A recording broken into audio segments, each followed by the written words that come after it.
That wasn't my boyfriend and he didn't leave because I still was talking to him too. How about that? Y'all having unprotected sex, that's your boyfriend. I was having sex with you too. Is you my boyfriend then? That's when you wasn't messing with him no more. He left, you ain't had nobody but me. That's what you think. It's a shotgun house. It was my house. I left it to him. You walk in, you're in the living room in the room. The proper thing to do, little girl, is to get up and acknowledge your guest who's ever. Acknowledge you. Yeah, he wasn't even there. I don't even like you. I don't care if he don't like you. Don't even know. While he was doing all that research, trying to figure out who I was talking to, he failed to tell anybody that he was engaged to this girl. What? While he was still married. And it's on her Facebook, so he can't even lie about it. Ms. Crowley steps up to the plate with a major claim. She's asking for a DNA test to confirm Mr. Houston is the dad of her toddler, Dior. She's dead sure about the night Dior was conceived, making her case to the court. Meanwhile, Mr. Houston is on the defense, completely denying he's the father, and even claims he's got the receipts to prove it. Ms. Crowley, you have petitioned the court for a DNA test to prove defendant is the father of your 2-year-old son, Dior. You claim to remember the exact night you conceived, and therefore, he is your child's father. Mr. Houston, you say you are certain that you are not her child's father and claim to have proof to support your case. Things heat up as Mr. Houston breaks down his alibi for the conception period, swearing he was miles away at the time. He's not just denying paternity, he's practically allergic to the idea, pouring on the doubt about any romantic reunion with Ms. Crowley during the crucial days. I even got evidence of the proof when me and her got together and all of that. It was just, when she told me that Dior was born, there was no way it could have been my baby because I was out of town. I haven't been in Rochester for numerous years. So when she was contacting me, I told her I wasn't gonna do nothing until we found out Dior was mine. I asked her, I told her I'd pay for a DNA test, she denied. Mr. Houston waves around a calendar like it's a winning lottery ticket, showing he wasn't even in the state when Dior was supposedly conceived. But Ms. Crowley isn't having any of it, firing back that she knows when and where the magic happened, and it was definitely at his house. Yeah, I got information staying right here. What telling you was a lie. Sir, what is this exact? That's a calendar. And this calendar? The blue marker, that's she staying March 11th. That's when she said we had sex. The other markers right there, I couldn't leave the state due to I had something going on. So you were out of state? I was out of town, yes. I was on March 21st? Yes, ma'am. As the debate rages on, Ms. Crowley throws a curveball, admitting she was playing the field around the time Dior was conceived. Suddenly, the courtroom feels more like a daytime talk show, with gasps and side eyes all around. This confession throws a wrench in her certainty about Dior's paternity. Her boyfriend left with another girl. She came around sad. I was the one that wasn't my boyfriend and he didn't leave because I still was talking to him too. How about that? Y'all having unprotected sex, that's your boyfriend. I was having sex with you too. Is you my boyfriend then? That's when you wasn't messing with him no more. He left, you ain't had nobody but me. That's what you think. Ms. Crowley, you were having unprotected sex with Mr. Houston? Yes. One time, Your Honor. The moment of truth arrives with all the drama of a season finale. Mr. Houston, you are Dior's father. He was out of town.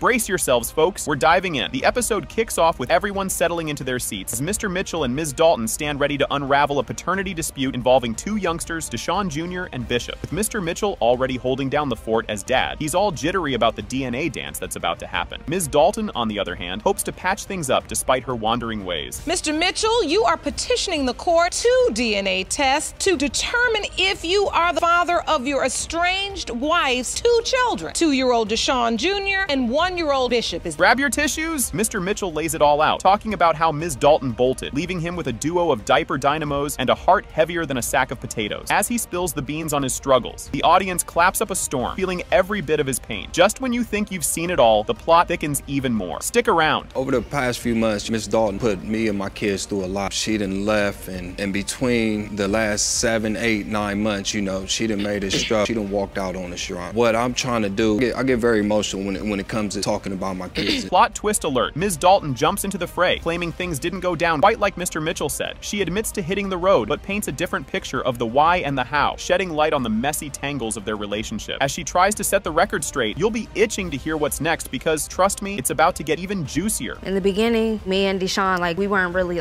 serious when we had our first son. I did cheat on him. Went away for some time. Like I said, from the beginning, I've been doing everything by myself. He wasn't working. There was constant, I worked 2 jobs. When I was pregnant with my first son, I worked 2 jobs to make sure that toe was taken care of. Things are heating up. The air gets thick with accusations as Mr. Mitchell throws shade about Ms. Dalton's alleged side escapades during their split. She fires back, defending her honor and explaining her side of the messy saga. The tension's building, and you won't believe the bombshell's about to drop. Keep watching. She was just with another man, Your Honor. We're still married. And we were separating, and we both agreed on the separation. We weren't together. We were going to move on with our lives. She got this party. I don't party, Your Honor. I don't go out to the club, Your Honor. Go out, party, or do any of that. We was in a different city, Your Honor. I moved to the city where her mother and her sister were staying, help her, and she was close to her mother. I didn't have no family. Hold on to your popcorn. The courtroom turns into a drama hotspot as Mr. Mitchell dishes out doubts about being the daddy, thanks to Ms. Dalton's questionable past. He recounts a shady phone call that cranks up his suspicion meter, while Ms. Dalton tries desperately to debunk his version of events. The suspense is real, folks, and you're gonna want to see how this unfolds. Did this man say to you, I could be the father? He said it's a possibility that she's pregnant. That's what he said. This before I even knew. So you get on the phone with this man and he tells you that your friend may be pregnant? But at the time, I don't think he even knew that I was even messing with Destiny, conniving and being real sneak. So he didn't know nothing about me, just like I didn't know nothing about him. The moment of truth is here, and boy, does it deliver. It has been determined by this court. Mr. Mitchell, you are Bishop's father.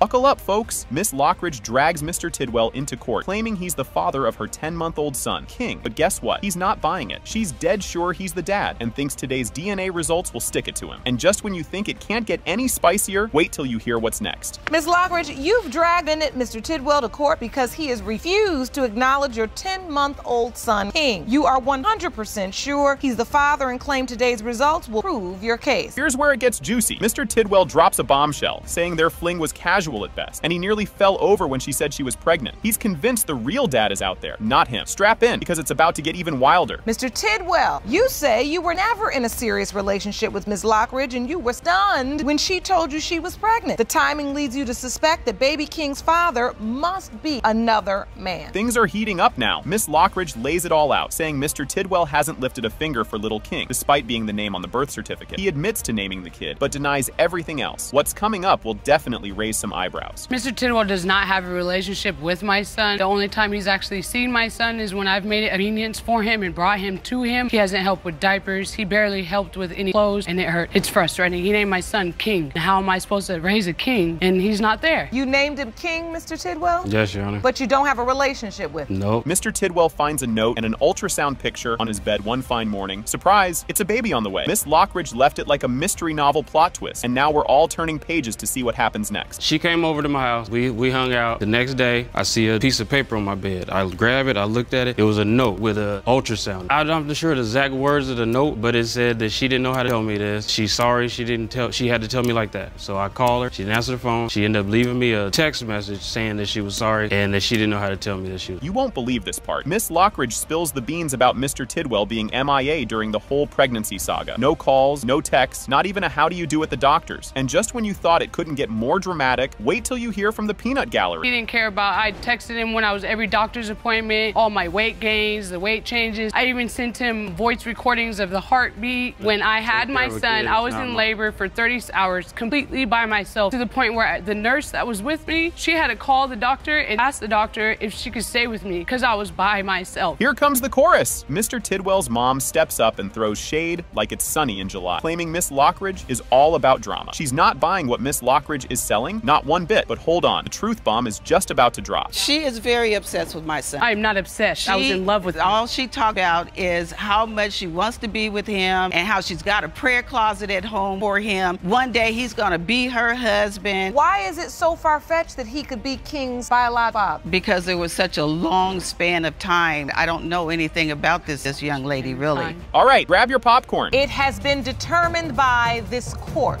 Mr. Tidwell, you are not his father. Are you kidding me? Messed up, man. I'm sorry, baby. I'm sorry.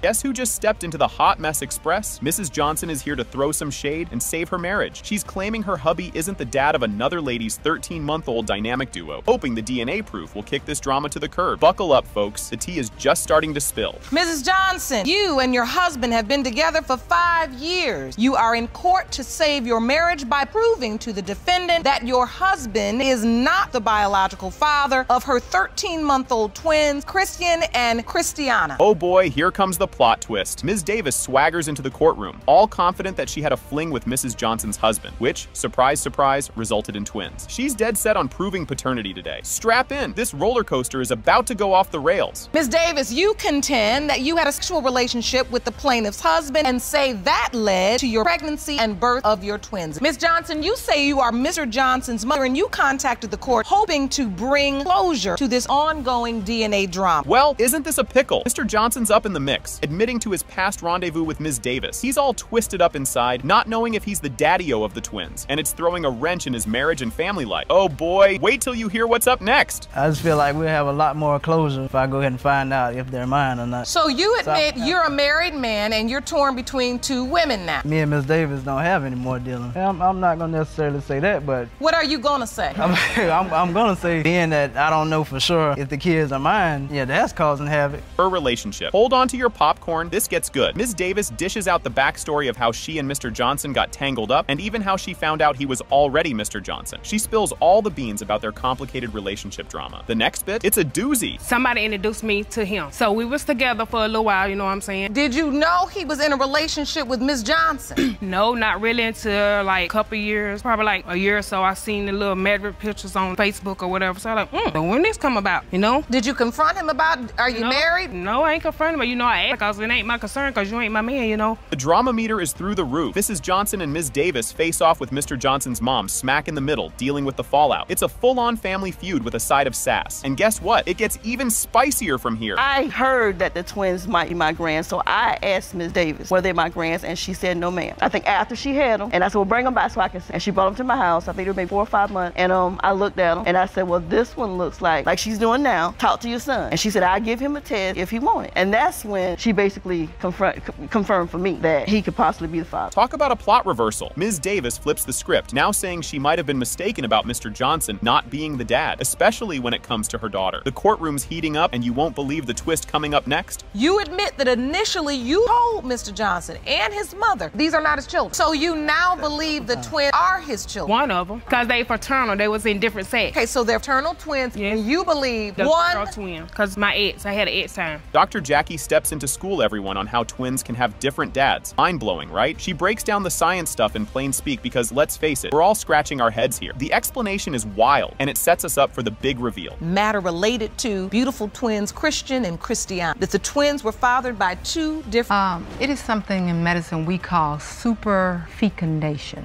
Basically saying a female will ovulate more than one egg in that one ovulatory cycle. The egg typically lives about 12 to 20, sometimes 48. However, sperm for 3 to 5 days. Grab your tissues or your giggles.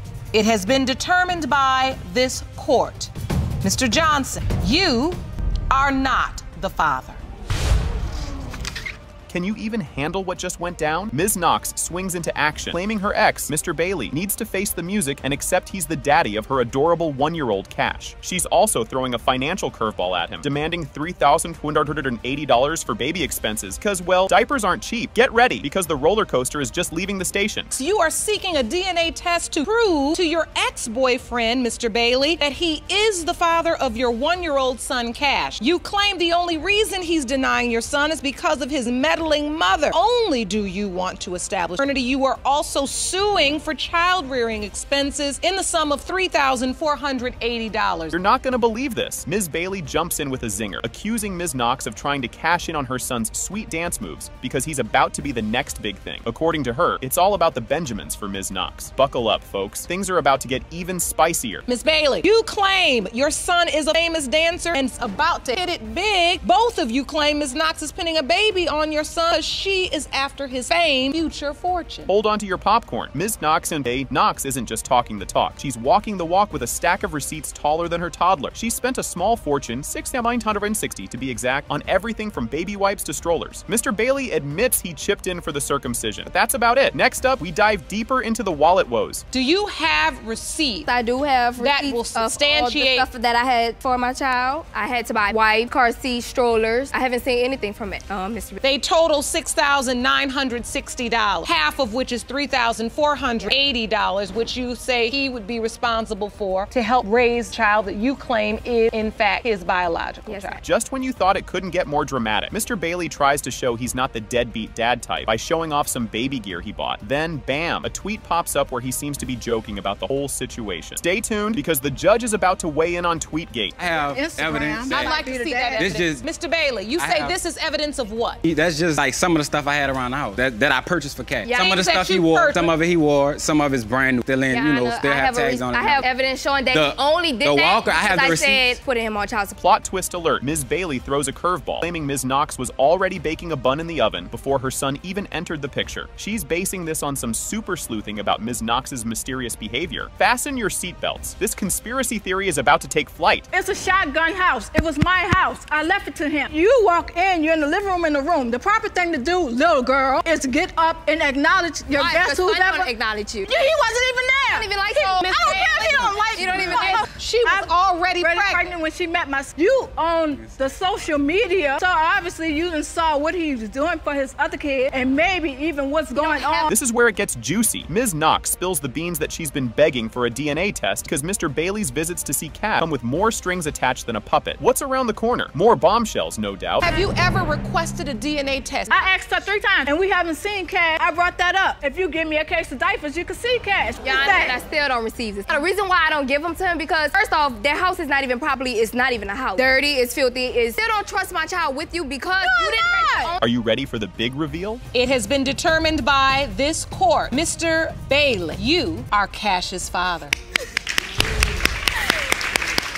So here's the scoop. Mr. Thompson is all kinds of worried about whether his 4-month-old kiddo, Micah Pate Thompson, is actually his. Mrs. Pate Thompson is crossing her fingers and toes that the DNA test will give her hubby the thumbs up as the daddy for the sake of their family shenanigans. Your wife has a newborn 4-month-old Micah Pate Thompson, who you hope is your baby, but say your doubts are overwhelming. Mrs. Pate Thompson, you hope and pray the results reveal that your husband, Micah's father, for the sake of your family and your marriage. Get this, Mr. Thompson spills the tea about their marriage, hitting the skids, highlighting how they've pretty much turned into roommates with no benefits. He goes on about how they stopped sharing a bed and everything else that spells romance is dead. The current status of our relationship is it's rocky. We don't sleep in the same bedroom. We haven't slept in the same bedroom in a year. We haven't had sex probably in about 7-8 months. It's just, you know, she don't like to cook, she don't like to clean, she don't like to work. It's a lot going on, you know, other than Micah. So every marriage is not perfect, but it's a lot going on. Here's a twist. Despite having a mountain of doubts about whether he's Micah's real dad, Mr. Thompson is all in on being a father figure. He's talking big about stepping up for the kid, especially considering how important it is in the African-American community. You want this baby to be your biological child, but you truly doubt. I would love for him to be my son. You know, if he wasn't mine, I don't know if I could raise another man's child. With everything going on and the connection that me and Micah has together, I can't let another child, especially another black child, grow up without a father. Grab your tissues, folks. Mrs. Pate Thompson is pouring her heart out here, really hoping Micah is her man's son because she doesn't want to lose her boo. The emotional roller coaster is just leaving the station, folks. I want Micah to be his son.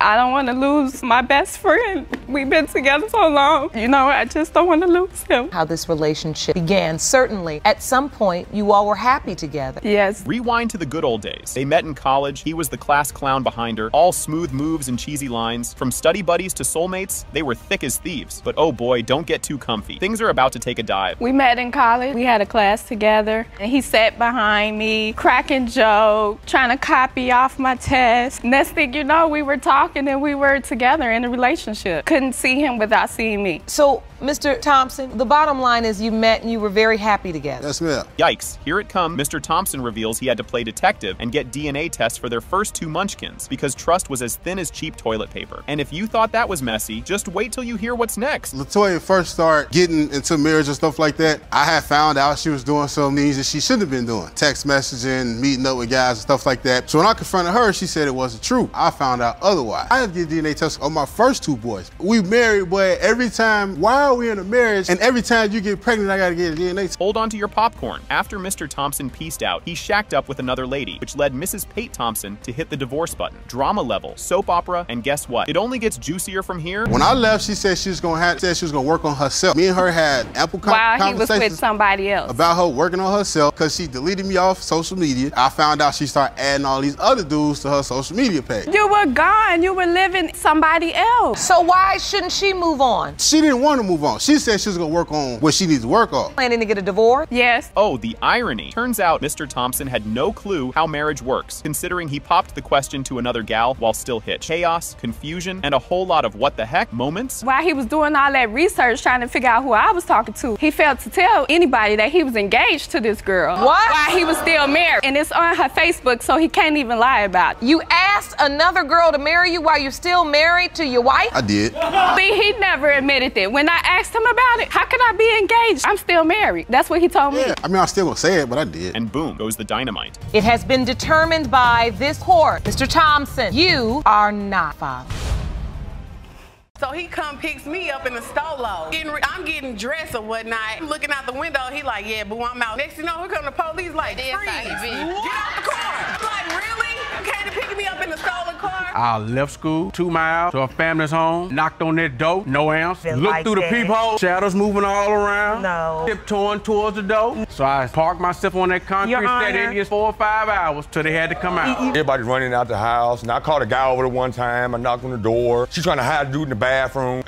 Multiple occasions. There was not no multiple occasions. Guys. You only seen one. I only seen it one time, but everybody tell me. You're not gonna believe this one. Miss Tori steps up with a zinger, accusing Mr. Goodson of bailing on being the dad to her 2 ankle biters. While Miss Henderson isn't having any of it either, claiming he's dodging daddy duties for her 4-year-old tyke too. They're both gunning for DNA tests and some wallet opening from Mr. Goodson. The courtroom's heating up with all these spicy accusations. Buckle up, there's more drama ahead. Miss Tori claimed the defendant is denying he is father of your 2 kids. And Miss Henderson, you state Mr. Goodson refuses to take responsibility for your old daughter. You have both asked the court to award paternity tests and enforce his financial obligation as a father. Check out this curveball. Mr. Goodson throws a soft pitch, hoping the tests prove he's the papa, despite rumors he's been playing the field. And Miss Henderson, she's calling foul, saying the player might have hit a home run with her and his cousin around the same bases. This tangled love triangle's got more twists than a pretzel factory, and it's only getting twistier from here. Additionally, you state Miss Henderson slept with you and your cousin in the same time frame, and therefore you can be sure Which was a lie. her daughter is yours. My story is that I went on a chat line one day. I met his cousin on the chat line. He know that was just looking for someone to hang out with on, a regular basis. Oh boy, grab your popcorn. So Miss Henderson spills the beans about a date gone wild, featuring a getaway car that was more stolen than borrowed. Yep, their night out flashed red and blue as the cops crashed their party. Talk about a bad first impression. Keep watching. It's about to go off the rails. I'm like, yeah, you come see me, what's up? So he came to see me in the stolo, which they call down in St. Louis, it's a stolen car. So he come picks me up in the stolo. I'm getting dressed or whatnot. I'm looking out the window, he like, yeah, boo, I'm out. Next thing you know, here come the police like, freeze. Get out the car. I'm like, really? You came to pick me up in the stolen car? Really? Right. Oh, no, nothing about that. This part's a real soap opera. Just when you thought it couldn't get soapier, in walks Mr. Thomas, another potential baby daddy in the saga of Miss Henderson's little one. Is he the father, or is it Mr. Goodson? It's like Maury Povich in here, but with more legal jargon. Don't touch that dial. The paternity puzzle isn't solved just yet. It's like a one-night thing. You know how it be some night, might get drunk, be with somebody, might turn you on, just happen. Right. Okay, so it was a one-night stand. So either you or your cousin Goodson father. Yes, ma'am. It's the big reveal time. Drum roll, please. It has been determined that when it comes to 4-year-old Lazasia, Mr. Goodson, you are the father. Yeah. Okay.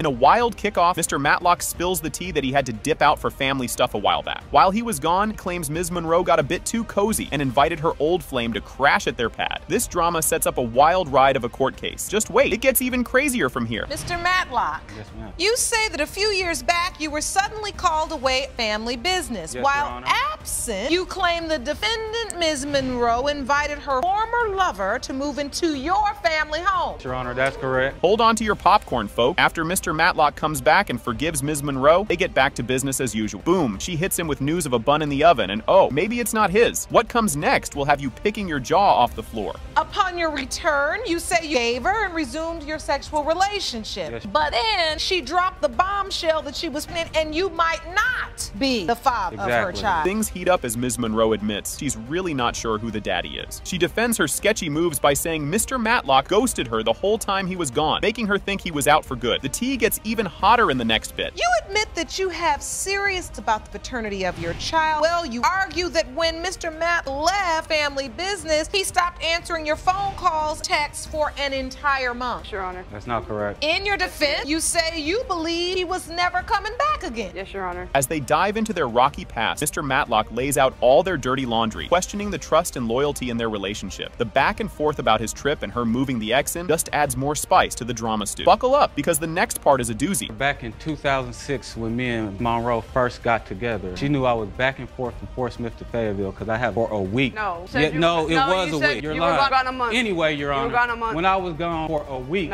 she moved her ex into our home. In 1 week, Your Honor. At what point do you find that she's moved another man into the house? From her. Yikes! Talk about a communication fail. Mr. Matlock apparently turned into a ghost, not answering calls, which Ms. Monroe says led her to shuffle her ex into their home. The mess just snowballs from here, leading to an even bigger facepalm moment. He never answered my calls. Went on for a whole month. What number you called? Mr. Matlock, were you getting phone calls from Monroe and not answering? No, Your Honor, I heard when I called her, but I don't feel like when I'm spending time with my son, I should have to drop her every waking minute. If I'm your girlfriend, you should care. If you would have gave me a reason, then I wouldn't have you. In a what were you thinking moment, Ms. Monroe confirms she did indeed move her ex into their love nest when Mr. Matlock went AWOL. This bombshell obviously complicates things big time once Mr. Matlock returns. Grab your snacks, because this next revelation is a hoot. Mr. Matlock, you returned home. Put her ex out, talked on the phone about the situation. I didn't want him. I had feeling for her. I've been knowing her since we were 12, 13. So I felt something about her. So we worked out the whole situation. I eventually moved back in the house, picking up a sexual relationship with her again. Just when you think things couldn't get more bonkers, Ms. Monroe drops a bomb. Mr. Matlock might not be the daddy. This plot twist kicks off a wild ride through paternity court. Keep watching, because the fallout is just too good to miss. Am I father of the child? Who's the baby daddy? Honored, right? She looked at me and said,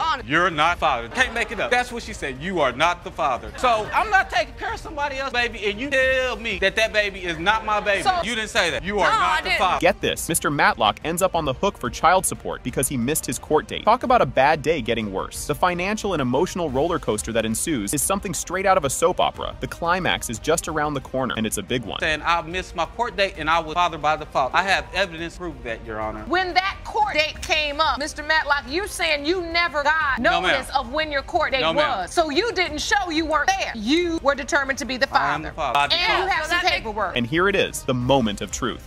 When it comes 5-year-old Kenya, you are not. I knew it! Put somebody else on child support. I want my money back. All right, buckle up for this one. Mr. Dansby finally spills why he took forever to ask for a DNA test. He blames Miss Simpson's web of lies and a mysterious other dude for his doubts about being little Denoris's daddy. The plot thickens, so stick around. The reason why it took 3 years, man, because Miss Simpson, she had been lying to me. It was so much shade. She had another dude who she was dealing with. I mean, it was one in the morning I had caught. No, what it was that I had been trying to get you to do a DNA test, but you chose to run. You didn't want to go to the child support place, do the DNA test. Here comes Mr. Dansby trying to wiggle his way out of this pickle. The judge grills him on why it took him so long to reach out to his maybe son Denoris. Mr. Dansby blames Miss Simpson for playing keep away, which he says stopped him from connecting with the kiddo. Hold on, it's about to get even juicier. Mr. Dansby, let me ask you this though. What have you made to try to get the DNA test? Well, Your Honor, it was times where I had reached out to Miss Simpson. I had got in contact with Miss Simpson through phone. It was so much as my son. Why you brought the kid around me? Carol, another Why should I have to bring you? Nobody made enough of an effort to get a DNA test. That's why you're here today. You're not gonna believe this. Mr. Dansby dishes out a soap opera-worthy morning tale where he finds out another guy is in the picture right as he's sending the kids off to school. The drama's not stopping here. Keep watching. Man, we met through a mutual friend. She moved me into her home where she was staying there with her other two kids. Miss Simpson had another man who she was dealing with. I was getting her kids ready for school. I got them on the school bus. Miss Simpson was taking a shower that morning. I just so happened caught the phone call. It was another dude. He was shocked to hear me. I don't recall of that. And she told me that it was the dude that was the phone bill. No. Just when you thought it couldn't get more dramatic, Miss Simpson goes feeling all queasy, and boom, a pregnancy test turns positive. Mr. Dansby's suspicion meter goes through the roof because, let's face it, the timing's as shady as a large oak tree. Don't go anywhere. The roller coaster's just hitting the big drop. After the strange phone call, she had went to visit her dad in her hometown, where he from, which is Vidalia, Georgia. Okay, we went down there. She said she was feeling sick that particular day. And we went to the pharmacy. She went and took a pregnancy test. She she said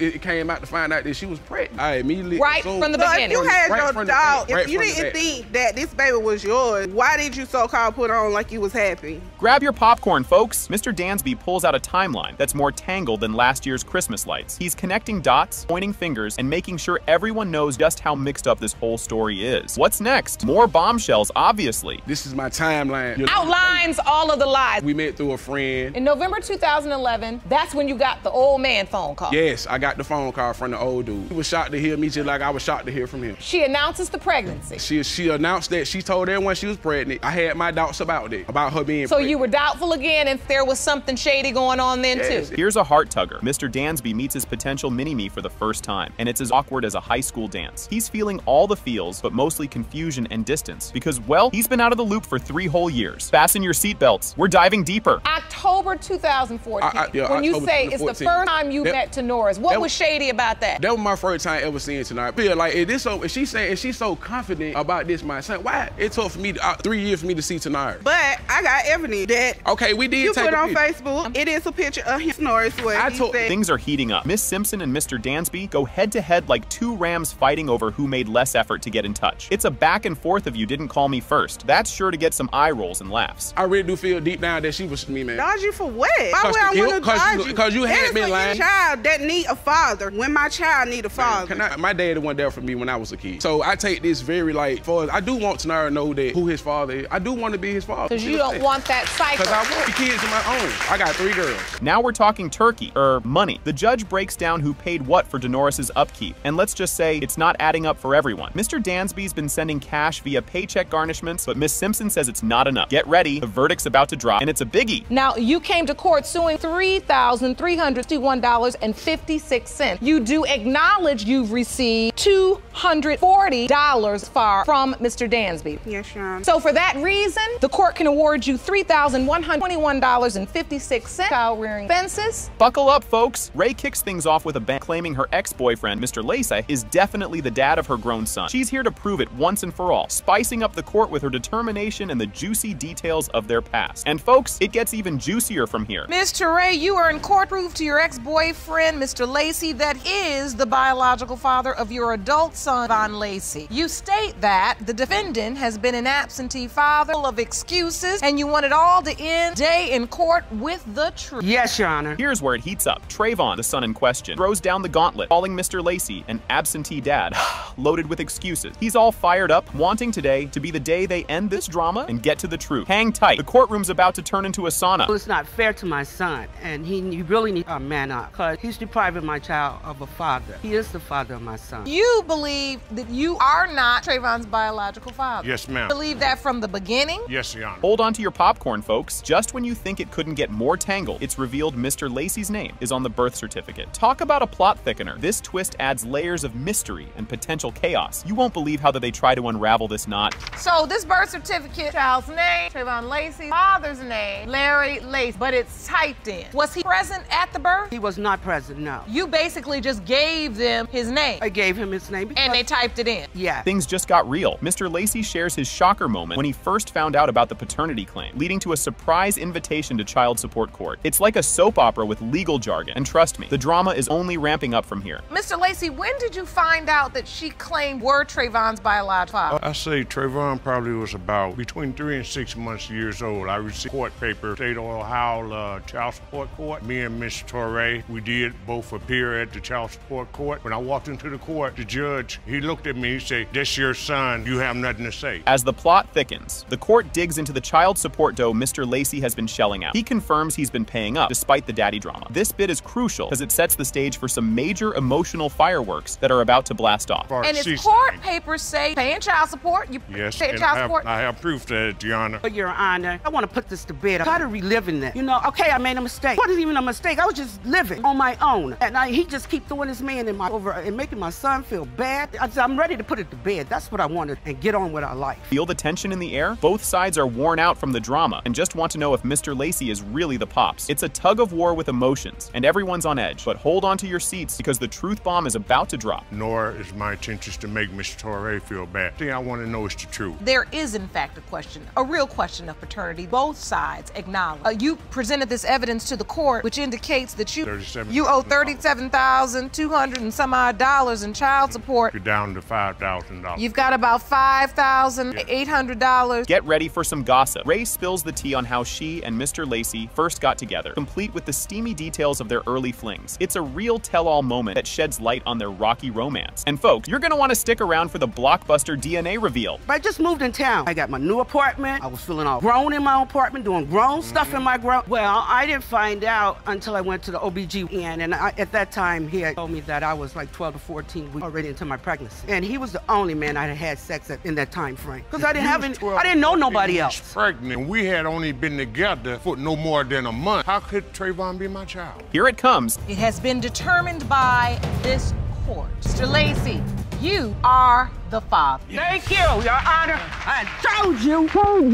Now stand up, give my son his respect. Get ready for a wild ride. The show kicks off with the judge diving straight into the drama, asking Ms. Butler to spill the beans about whether Mr. Wilson really is little Nyona's dad. Ms. Butler is all in, totally convinced that Nyona is his kiddo, setting us up for a roller coaster of a court session. You're not going to want to miss what comes next. Or we go through all the trouble of hearing a ton of testimony. Why don't you just be honest, Ms. Butler, and let us know that you really believe Mr. Wilson is Nyona's biological father? I really feel like she's his. I do. Things are heating up. Ms. Butler is sure that Nyona belongs to Mr. Wilson, but kind of wobbly about Zaria. This confession stirs up a whole pot of questions about both kids and what Mr. Wilson's deal is with them. Hang on, because it's about to get even juicier. If you had to doubt one of the children, you really didn't know if Zariah's his, but Nyona you're pretty confident about. Nyona's definitely yours. You said that about the other one. We just heard that same testimony, didn't we, Jerome? Thought both of the kids was yours. We always had sex without no condom. Hold on to your popcorn, folks. The judge isn't pulling any punches, calling out Ms. Butler on her questionable mothering skills amid all the chaos. This serious chat really digs into the family mess and what's expected of a mom in this courtroom. And guess what? It only gets wilder from here. Because I want to get the information on Nyona because I do want her to know who her biological father is. I'm disappointed, Ms. Butler. You a mother. No, she's not at all. Don't have a clue what being the mother is. I do love my kids. Don't have a clue what being the mother. And I do want to do better. I actually do. Can you believe this? We dive into the soap opera of their relationship when Nyona was conceived. Mr. Wilson paints a picture of a not-so-cozy love nest with Ms. Butler, complete with other dudes and sneaky moves, complicating the whole "who's your daddy?" question. What was this relationship then? She was living in an apartment, so I would come over periodically, check on the kids. We might have sex sometimes, but everybody in the apartment, everybody's running out the house, and I caught a guy over there one time. I knocked on the door. She's trying to hide a dude in the bathroom.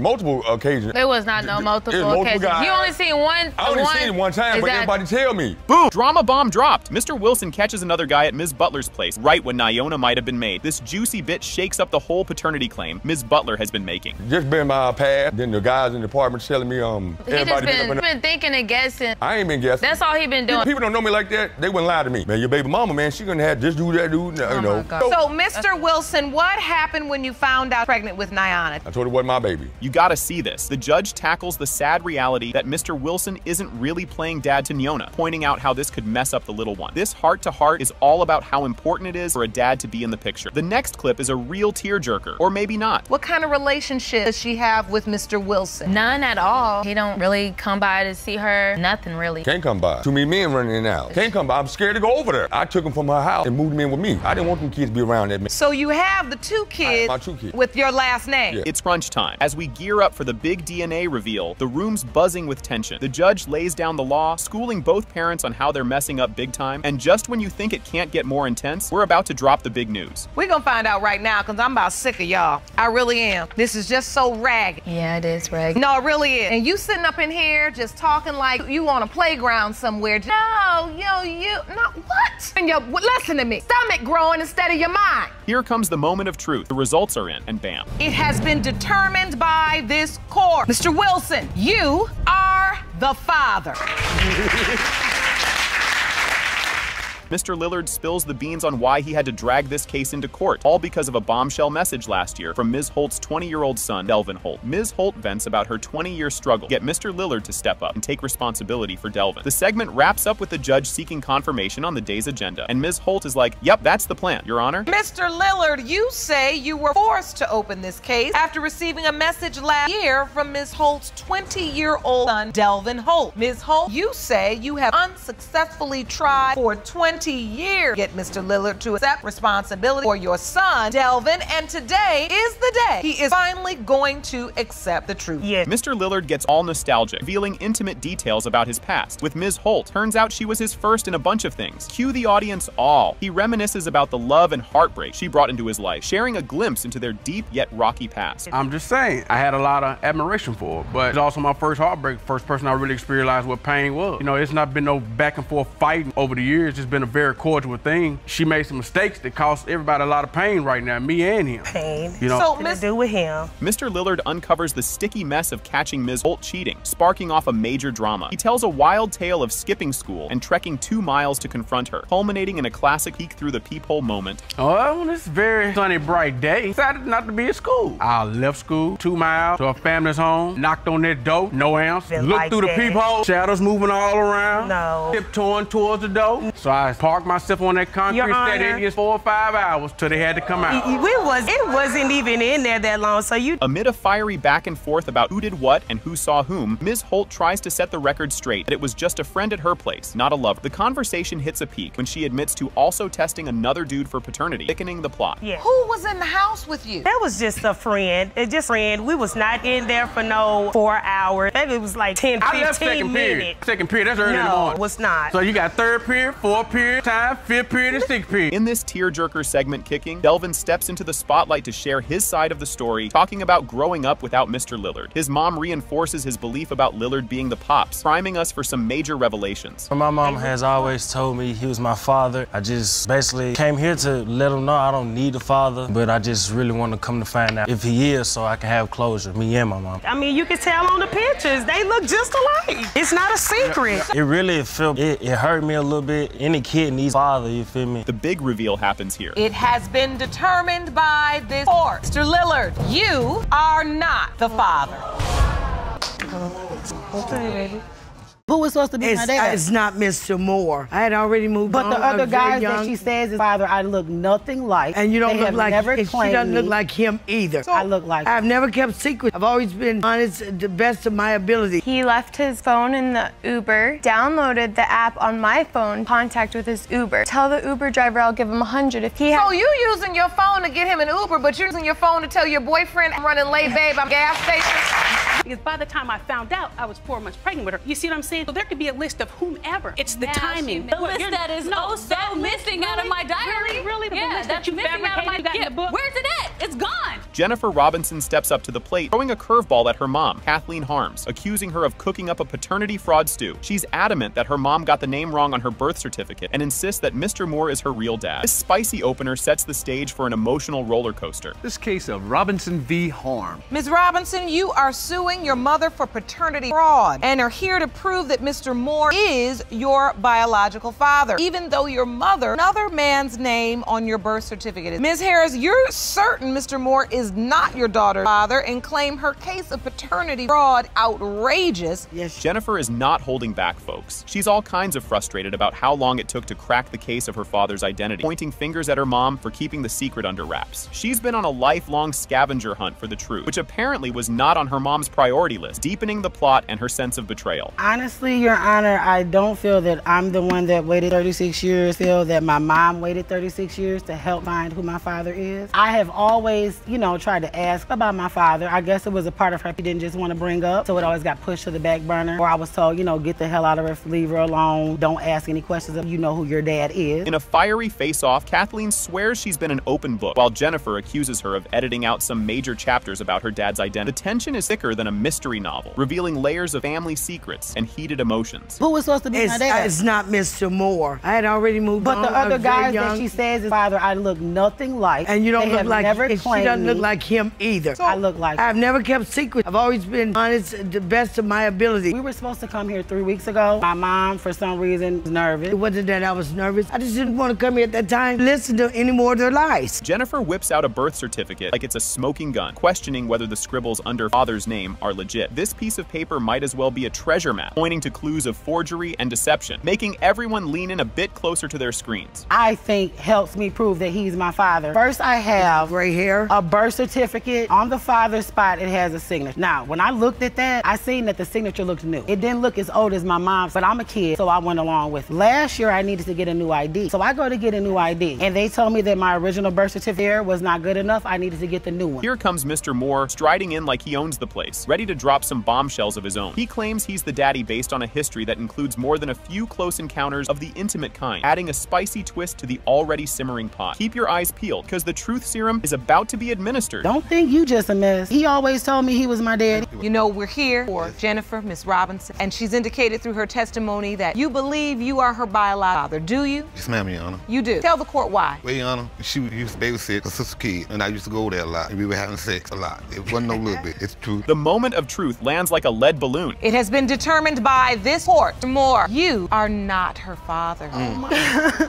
Dude, who is my daddy? Guess what just hit the fan? Ms. Luttrell spills the beans about her lifelong daddy dilemma, hoping she's cracked the code after a DIY DNA test. The judge lays down the law, prepping to sift through the evidence like a detective at a disco. Stick around, because it's about to get as wild as a squirrel at a nut factory. This is a case of Luttrell versus Leaks. Ms. Luttrell, you filed your case because you say after a lifetime of confusion of not knowing who your biological father is and receiving no help from your mother, you are now hopeful because you believe you have finally found your dad. Yes, Your Honor. Ready for a curveball wrapped in a mystery? Ms. Luttrell locks eyes with Mr. Leaks, the potential pops, for the very first time right in the courtroom. Their meeting is charged with more emotion than a soap opera finale, courtesy of Jerome's smooth moves. I found him because I did a DNA test through Ancestry.com. You have never met him? No, I've never met him in person, face to face. Are you ready to see him for the first time? Yes, I'm really excited. I really would like to. Mr. Leak into the courtroom. Hello, Mr. Leaks. Maybe go up here on the left-hand side. Can you dig it? Ms. Luttrell digs into her tough childhood tales and the daddy vanishing act. Her stories are more tangled than headphones in your pocket, including a dad who went out for smokes and ghosted. My childhood, pretty rough growing up with my mom being a single mom. My whole life, I always wanted to know who my father was. What were you told about your father? As a young child, at around 8 years old, I was told that father had went to the store, apparently was to buy a cigarette, and he never came back. That was the first story my mother told me. Throwing a wild card here, the judge dives into the daddy drama, questioning if one of several men could be the father. Ms. Melody Luttrell admits to past flings faster than a reality TV show plot thickens, mentioning a co-worker and a classmate. Say there are 3 possible fathers, one of which was a co-worker. Yes, we dated, we got familiar with each other, and then it ended up in intimacy. Did you ever tell that person you were pregnant? I didn't know how to contact, and I had moved as well. You also say that there was a classmate. Things are heating up. Ms. Luttrell lays out how she matched Mr. Leaks on Ancestry.com, kicking off a family tree treasure hunt. The courtroom feels more like a reunion as they puzzle out the pieces. You were having sex with all these men and you didn't even get their phone number or know their full name or where they're from? Well, they were like short relationships, so I didn't know really where they were. What happened with Mr. Lee? It was a party that had occurred in my neighborhood. I got to know somebody, I don't know if it's him, but somebody that could be her father at that party. This twist could tie a pretzel. Mr. Leaks throws cold water on the party tale, claiming he never crashed that particular bash. His denial throws a wrench in the works, contradicting Mom's party animal anecdote. Do you remember this party and this one-night stand? No, I'm just looking at it right now thinking, okay, it's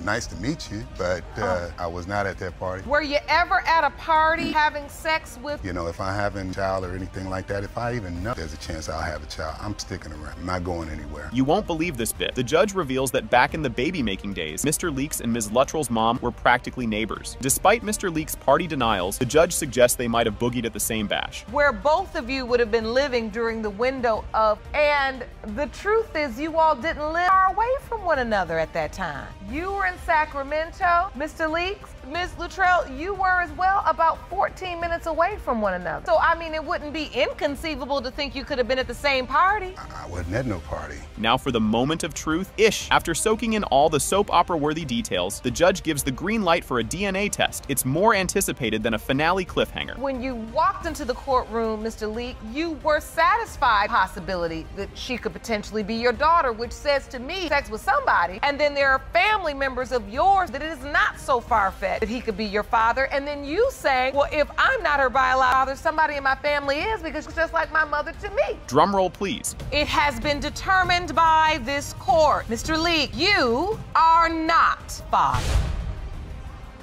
I'm very sorry, Ms. Luttrell.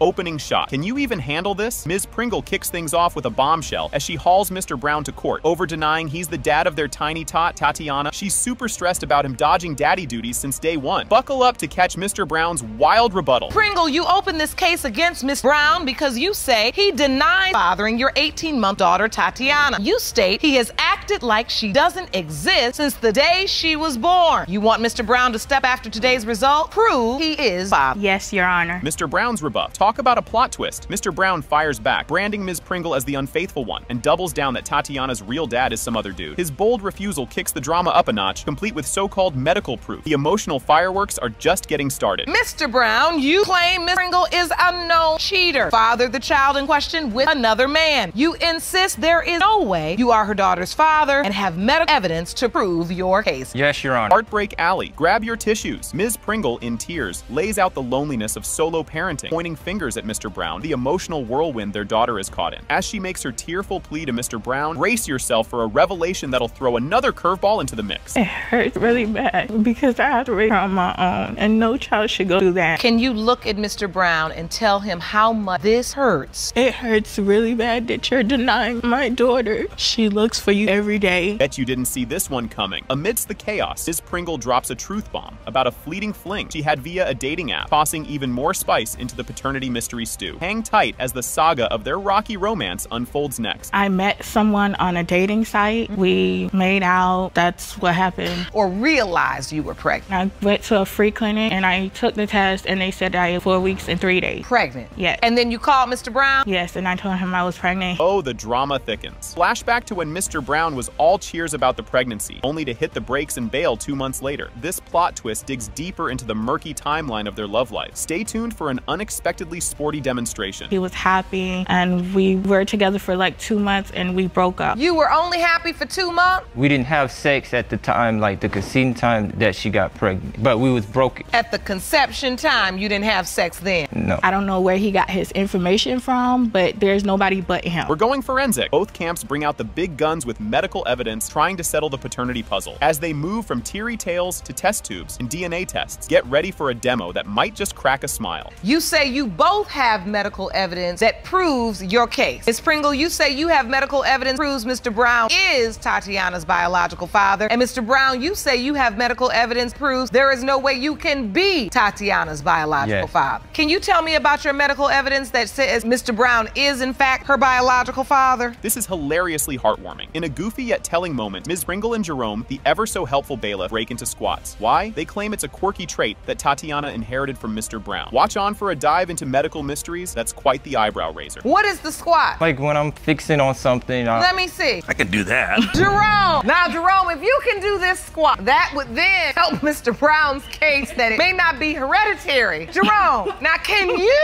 squat down there like that? Exactly how. Oh, shoot! Twist. Adding a spin to the medical melee, Mr. Brown plays the asthma card, noting it's a family trait missing in Tatiana. This sparks a chat with Dr. Gator, who sheds light on whether asthma can really hint at paternity. The emotional appeals coming up are total heart-tuggers. Okay, my medical evidence, I have asthma and it runs down in the family. My other kid has asthma. Your other kid has asthma. How many other children you have? I would have had 8. Here comes the emotional climax. Ms. Pringle, in a raw outpour, begs Mr. Brown to step up as Tatiana's father, stressing not just the financial, but the deep emotional stakes. What's decided here could change their lives forever. I want you to help me financially, emotionally, physically, to be there for her and show her what a guy shouldn't do to her when she grows up. You have to be there and teach her all these things. The tension peaks. It has been determined by this court. Mr. Brown, you are the father.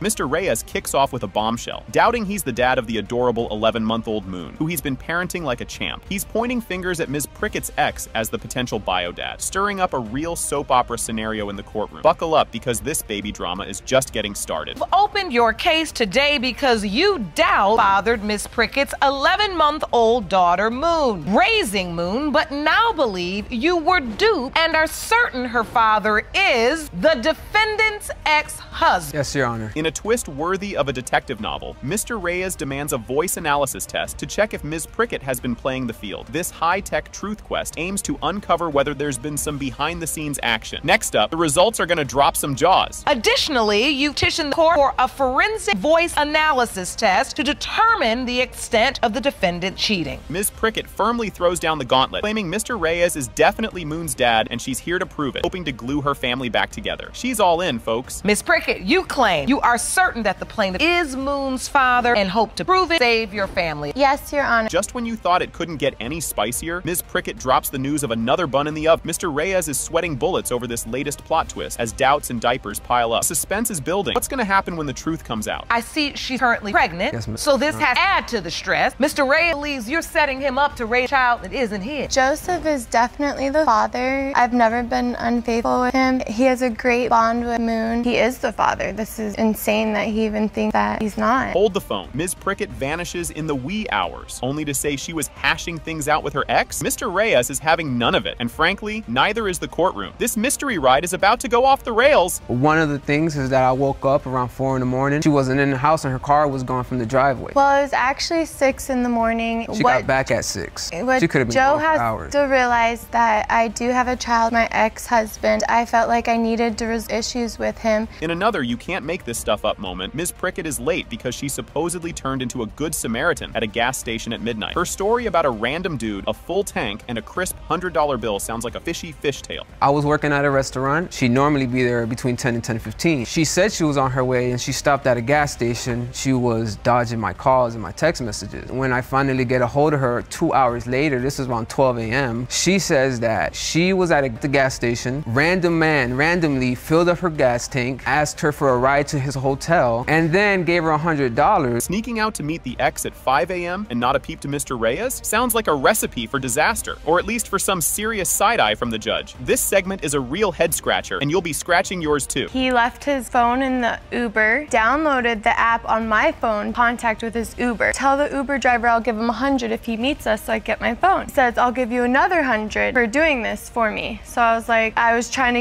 get it in contact with the Uber. So you using your phone to get him an Uber, but you're using your phone to tell your boyfriend, I'm running late, babe, I'm gas station? Drum roll, please. It has been determined by this court. Mr. Reyes, you are the father. So we kick off with Mr. Griffin spilling the beans right out the gate. He admits he had a not-so-little fling with his wife's stepsister, Mrs. Richmond, while still hitched. Mrs. Richmond, on her part, isn't buying that she and Mr. Griffin cooked up a daughter together, and she's here to prove him wrong. As the gavel goes down, everyone braces for a roller coaster of family drama. You were a married man who had a 2-year affair with your wife's stepsister. That relationship produced a daughter, but Ms. Richmond claims you are not daughter's biological father. Lakeisha is here to support your claim. Ms. Richmond, you admit to the affair with Mr. Griffin, but say the plaintiff is not your daughter's biological father, and you plan to prove that in court today. That is correct, Your Honor. All right, hold on to your popcorn. Mr. Griffin drops the bomb that he's been a bit naughty, calling his 2-year fling with his sister-in-law a dishonest mistake. Talk about a whoopsie. The judge isn't letting this slide and grills him on the nature of his so-called mistake, making it clear we're not just talking spilled milk here. Honest mistake, Your Honor, but at the same... Wait, now there wasn't no mistaken identity. You knew it was wife's sister. No, I'm talking about me doing what I did. Was it an honest mistake or a dishonest mistake? Dishonest mistake. How long did this mistake It lasted, I'd say, about 2 years. 2 years? No, a year. This wasn't no mistake. This was a decision. Exactly. Here comes a tender moment, folk, or awkward, depending on how you see it. Mrs. Richmond reminisces about the time she told Mr. Griffin he might be the daddy. She paints a picture of him playing Sim with the baby, holding her up to the light as if he's expecting a divine sign or something. This scene really lays the feels on thick, with more "Are you the daddy?" moments on the horizon. He came over to my house, picked her up, and he went up on the stairs and he, put her up to the light, and he said, yeah, she could be mine. And that was the last we ever discussed him seeing her, actually, of me and him and about her being... I never seen... Coming to that part. Ms. Richmond Tykia, you're asserting in court that you have not seen Mr. Griffin? I've seen him one time when I was like 14 in my life. I spoke to him first time on the phone. And just when you think you've got the plot, the script flips. The court's all muddled up with he said she said about a DNA test. Mrs. Richmond swears the test booted Mr. Griffin from the daddy role, while he remembers getting a "congratulations, it's a girl" kind of result. Grab your detective hats because we're about to play Who's Your Daddy? Detective Edition. She was young, because if it wasn't my daughter, why would the reason she come and tell me that she was pregnant? You weren't together during the pregnancy? After I got pregnant, we never had too much contact because I got a No, relationship that with was another you gentleman. You didn't want to. While you were pregnant with his child? Hardly see each other. She was trying to hide from her stepsister. So, Mr. Griffin, how did you tell your wife that you got her sister pregnant? I didn't. Cue the violins as Tykia steps up and shares how this whole daddy dilemma has been a real bummer. Growing up not knowing if Mr. Griffin is her pops. It's a real tearjerker as she talks about the missing pieces in her family puzzle. But dry those eyes, there's a plot twist coming up that's straight out of a telenovela. When I was like in high school, I got a message on MySpace from Keisha. Just a long little thing saying, "I think you're my sir," and I'm just like who is this girl? First got the message, were you overwhelmed with emotion, or did you? I just thought she was crazy because of what my mom say. Oh, because your mom had told you. All I know is what my mom. All right, things take a somber turn here. Tykia shares a heart-wrenching story about her hubby's tragic accident, which happened on the same day she skipped a family wedding. It's a real downer, especially with her feeling all cut off from the Griffin clan. But keep those tissues handy, as we're not out of the woods yet. There's a moment of truth coming that might just patch up some broken hearts. One of the other sisters, Griffin sisters, her wedding was May 21st, 2011. He invited me and my husband believed I looked like some of the other sisters. He was like, "Yeah, we should go." And I'm like, "I don't know." And then the other people, like my sister and my mom, they're like, "I don't think they're your family, so why go all the way to Michigan?" Get ready for some serious family feels. The judge nudges Mr. Griffin to give a fatherly pep talk to Tykia if he really believes she's his. It's a touching scene, sort of like a come to Jesus moment, but with more legal jargon. And just when you think you've seen it all, get ready for the grand finale, DNA results. I want you to look across the aisle right now. This is a woman, you say this is your daughter. And I want you to turn to your daughter right now, if you believe this is your daughter. And I'd like for you to tell the court, and more importantly, how you recognize what she feels. I'm sorry, your husband, and I wish I had been there for you. I'm sorry for not being there for you. And now, the moment we've all been waiting for. Drum roll, please. It has been determined by this court. Mr. Griffin, you are not her father. 32 years of thinking you were this woman's father.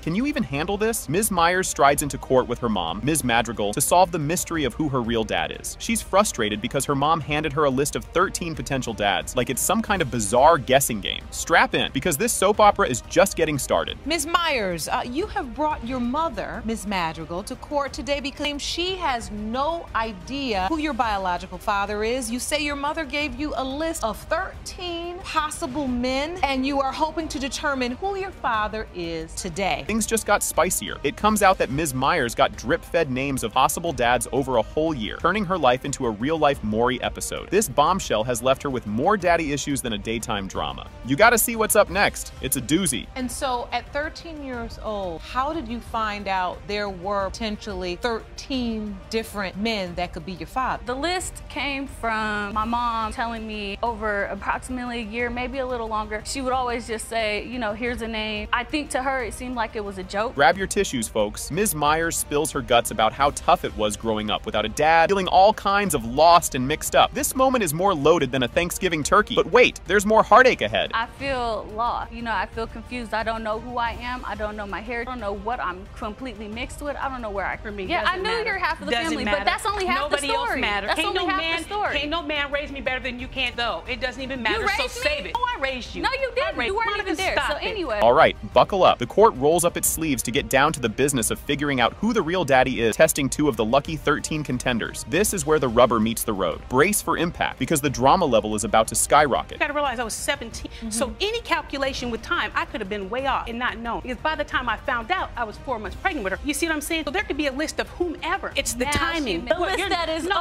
missing out of my diary. Really? Yeah, that's missing out of my book. Where's it at? It's gone. just when you thought it couldn't get messier. Mr. McCraney drops a bombshell about his brief fling with Ms. Madrigal that might have led to Ms. Myers' arrival on planet Earth. It's like a plot twist in a bad rom-com. Stick around because the tears are just about to flow. I also found out, Your Honor, that when she left my house to another man's house, and the same thing happened the same day. Yeah. This wasn't planned. Your Honor, her and the same friend that was at my house, his house. That's how I know it was the same day. I was 13 and I was going into 14. Your mother, Ms. Madrigal, stated that you the weekend at one of his girlfriend's house. Oh boy, here it comes. Ms. Myers completely loses it, overwhelmed by all the family drama and secrets spilling out all over the courtroom floor. It's sadder than a bowl of melted ice cream, but hold your horses. The big reveal is up next, and it's a humdinger. Because I shouldn't have to go through this. I'm 26 years old with my own. I shouldn't have to go through this at all. And that's what I've been. So Tell these people what you want. They don't live in my shoes. I raised you, and I raised you. So all this other doesn't even matter. I would die for you, so stop the rest. Everyone's on the edge of their seats. The big moment hits when the DNA test results are about to be dropped like a hot potato. This could go any way, folks. The suspense is eliminating us. When it comes to Miss Monica Myers, Mr. Keith McCraney, it has been determined by this court that you are the father. There it is. Faint, Mr. McCraney? I don't believe that at all. Whoa. No.